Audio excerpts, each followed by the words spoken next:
কিছু গুণী বাজে ব্যক্তিদের নিয়ে আজ আমার বক্তব্য থাকবে। হাই, আজ আমার একদম রিল্যাক্সেশন ডে, আর আমার আরামের পেছনের কারণ এই মানুষটা শান্তন দা। হঠাৎ করেই আমাকে সারপ্রাইজ দিয়ে নিয়ে গেল স্পা করাতে। মানে সারাদিন খাটে ও, আর সেবা করে আমার, একদম perfect husband material.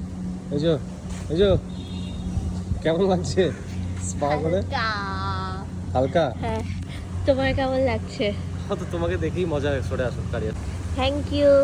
Thank you for but দেখুন ভিডিও। এবার আমাকে খাওয়াতে নিয়ে গেল my favourite Bengali cuisine. Shantan da কাটছে। হাট। আমাকে বুফেতে নিয়ে গেছিল, আর অনেক কিছু ছিল, যেখানে প্রথমেই ছিল আমার ফেভারিট গন্ধরাজ ঘোল, আর মনে হয় একটা আমপোড়ার শরবত। ছিল ভেজ কাটলেট, ফিশ কাটলেট, গন্ধরাজ চিকেনের পকোড়া, রাইস, ছোলার ডাল, লুচি, সর্ষে পটল, ভেটকি মাছের পাতুরি, চিকেন ডাক বাংলো, কষা মাংস, সুইটসে ছিল চাটনি, পাঁপড়, সন্দেশ এবং রসগোল্লা। ট্রাস্ট মি, আমি দুটো ভেটকি মাছের পাতুরি নিয়েছি ঠিকই, তবে একটাও পুরোপুরি ভাবে শেষ করতে পারিনি। আমি কিন্তু খাওয়ার পরিমাণ বেশি রেখে খাই সেরকমটা নয়, তবুও আমার খাওয়ার খুব তাড়াতাড়ি গায়ে লেগে যায়। আমার তো মনে হয় আমার জল খেলেও গায়ে লেগে যায়।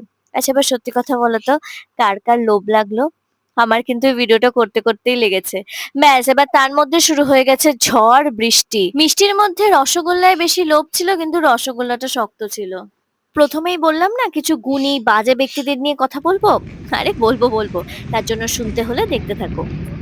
এই যে গাড়ি আমাদেরই চলে এসেছে, দাঁড় করো দাঁড় করো। এটাই এটাই আমরা আজকে ক্যাবে ঘুরছি, ক্যাবে। আমি আমাকে বলো।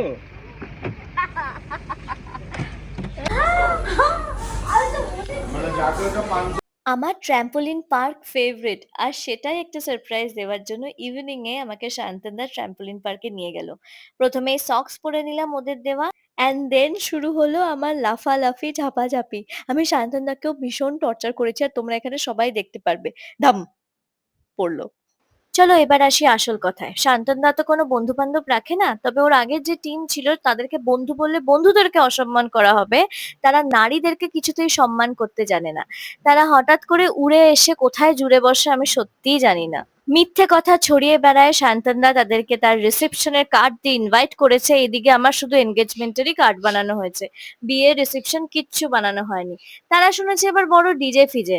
ও বাবা, তাদের মধ্যে একজন আছে, আমাদের যে ফ্ল্যাটটা কেনা হয়েছে সেখানে তার গার্লফ্রেন্ডকে নিয়ে গিয়ে টাকা পয়সা জিজ্ঞেস করে এসেছে, যে কত দামি ফ্ল্যাট। তাহলে ভাবতে পারছো অবসেশনটা ঠিক কোথায় এসে পৌঁছেছে, আর মেন্টালিটিটাও। তাদের বন্ধু বান্ধবদের মধ্যে এতটাই ইউনিটি আছে যে সব খবর আমার কানে এসে পৌঁছায় with screenshot. Anyway, ignore it. Yes, finally আমরা ট্রিপে যাচ্ছি।